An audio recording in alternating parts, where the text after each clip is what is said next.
अस्सलामुअलैकुम फ्रेंड्स, इस लेक्चर के अंदर हम पढ़ेंगे what are the importance of reaction mechanism. Reaction mechanism is very important in understanding organic chemistry. कि ऑर्गेनिक केमिस्ट्री को अंडरस्टैंड करने के लिए रिएक्शन मैकेनिज्म बहुत अहम किरदार अदा करता है। इस होल टॉपिक को हम वन बाय वन लेकर पॉइंट की फॉर्म में आपके लिए एक्सप्लेन करते हैं। नंबर 1, स्टीरियोकेमिस्ट्री के अंदर हम रिएक्शन मैकेनिज्म को इस्तेमाल करते हैं। इसमें हम बताते हैं कि किस तरह से कोई एसिड, बेस, इलेक्ट्रोफाइल या न्यूक्लियोफाइल किसी पर्टिकुलर कंपाउंड के ऊपर किसी पर्टिकुलर डायरेक्शन से कैसे अटैक करेगा। इसका मतलब ये हुआ कि हर साइड अटैक के लिए अवेलेबल नहीं होती, बल्कि कुछ साइड अटैक के लिए ज़्यादा एक्टिव होती है बनिस्बत दूसरी साइड की।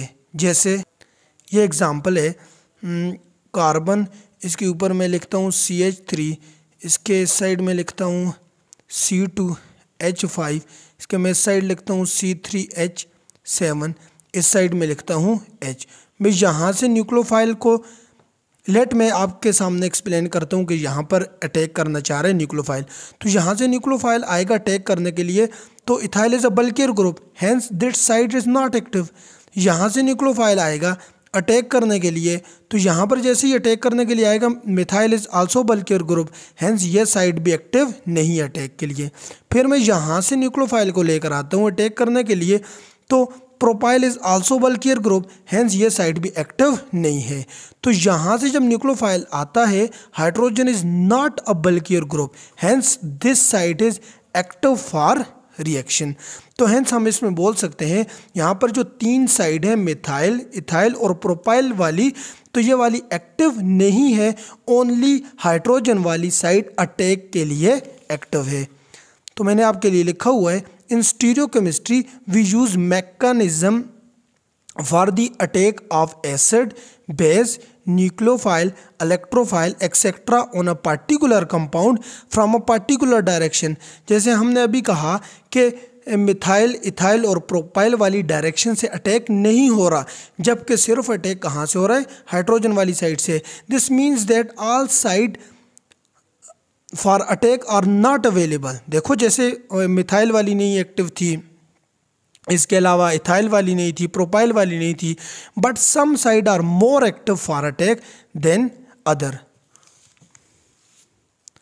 पॉइंट नंबर 2, रिएक्शन मैकेनिज्म किसी भी ऑर्गेनिक रिएक्शन का बहुत अहम हिस्सा होता है। सिंपली हम ये कह सकते हैं अगर आपको रिएक्शन का मैकेनिज्म आता है तो आपको रिएक्शन याद करने की ज़रूरत नहीं है। The mechanism of any of organic reaction is the most important part of the reaction. In short, if you know the mechanism of reaction, you do not have to remember the reaction. Point number 3, अगर आपको एक reaction का mechanism आ गया, अब अगर आपको कोई हज़ारों सवाल दे दे, आप खुद बहुत कर लोगे, क्योंकि आपको पता होगा कि क्यों और किस स्टेप में क्या हो रहा है। You can proceed a reaction its own, that is what happened in the next and why happened. एक आपके सामने एक रिएक्शन दे दिया, आपने मैकेनिज्म कर लिया, अब उसके रिएक्टेंट को थोड़ा सा चेंज करना है तो आप खुद ब खुद वो वाला सवाल भी कर लोगे। Point number 4, if someone person ask a question with you in a twisted way, you are able to answer if you know reaction mechanism. अगर कोई बंदा आपसे ट्विस्टेड वे से सवाल पूछ ले तो आप उसको जवाब कर सकते हो अगर आप रिएक्शन का मैकेनिज्म जानते हो। इसको समझाने के लिए मैं आपके सामने आपको एक्सप्लेन करता हूँ रेट्रोकेमिस्ट्री को। What is रेट्रोकेमिस्ट्री? रेट्रोकेमिस्ट्री का मतलब होता है प्रोडक्ट टू रिएक्टेंट अप्रोच। मतलब आपको एक प्रोडक्ट दिया हुआ है, आपने रिएक्टेंट बनाने होते हैं। तो इसके अंदर अगर आपको रिएक्शन का मैकेनिज्म आता है तो आप उस प्रोडक्ट की मदद से आप रिएक्टेंट बना सकते हो, इसके अलावा कभी भी नहीं बना सकते। आई होप आप रेट्रोकेमिस्ट्री जानते होंगे। Point number 5, a reaction mechanism is a hypothetical phenomena. मतलब कि एक रिएक्शन मैकेनिज्म एक फर्जी सा फिनोमेना है। एक फ़र्ज की हुई बात है। मतलब कि अगर आप बीकर के अंदर दो कंपाउंड डालते हो, क्या पता आप जो मैकेनिज्म में बताते हो वो हो रहा है, नहीं हो रहा, तो ये एक फर्जी सी बात है। पॉइंट नंबर 6, रिएक्शन मैकेनिज्म बहुत ज़रूरी है कि जो आपको डिटेल स्टेप वाइज सीक्वेंस में बताता है कि कैसे एक रिएक्टेंट टूट कर प्रोडक्ट में कन्वर्ट होता है। A reaction mechanism is very important that it gives detailed explanation and steps about how a reactant is converted into product. Means आप ऑर्गेनिक केमिस्ट्री के अंदर एक लाइंस में रिएक्शन लिखते हो तो आपको नहीं पता होता कि कहाँ से क्या क्या हो रहा है, तो वो क्या क्या हो रहा है वो आपको सिर्फ पता चलेगा मैकेनिज्म के अंदर। पॉइंट नंबर 7, रिएक्शन मैकेनिज्म बहुत ज़रूरी होता है किसी भी ऑर्गेनिक कंपाउंड की सिंथेसिस के लिए।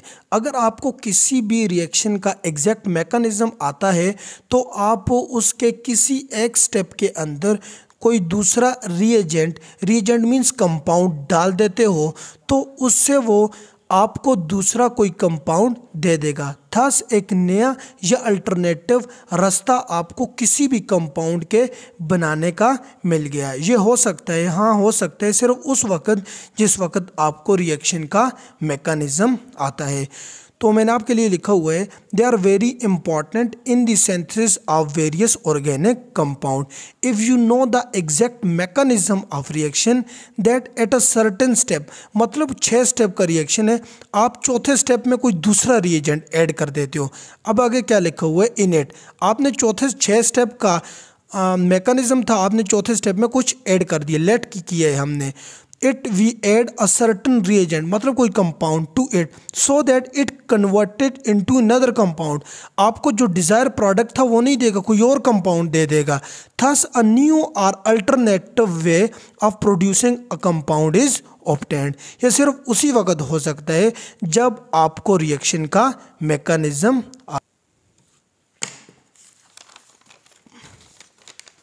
पॉइंट नंबर हम जा रहे हैं 8 के ऊपर। तो पॉइंट नंबर 8 क्या है, ऑर्गेनिक केमिस्ट्री आपको उस वक्त तक नहीं आ सकती जब तक आपको प्रॉपर तरीके से रिएक्शन का मैकेनिज्म नहीं आएगा या उसके बारे में अप्रोप्रिएट नॉलेज नहीं होगा। Organic chemistry can not be learned without the appropriate knowledge of reaction mechanism.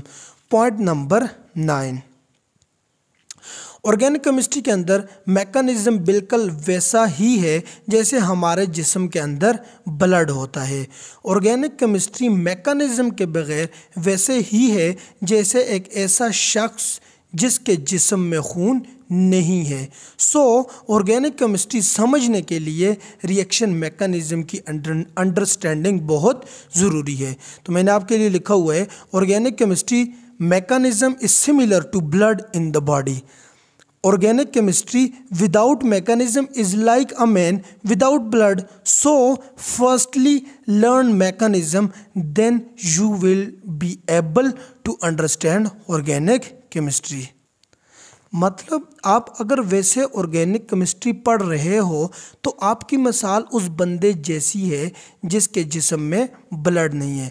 अगर आप ऑर्गेनिक केमिस्ट्री मैकेनिज्म के साथ पढ़ रहे हो तो आपकी मिसाल बिल्कुल वैसे है जैसे एक बंदा है उसके जिस्म में ब्लड है।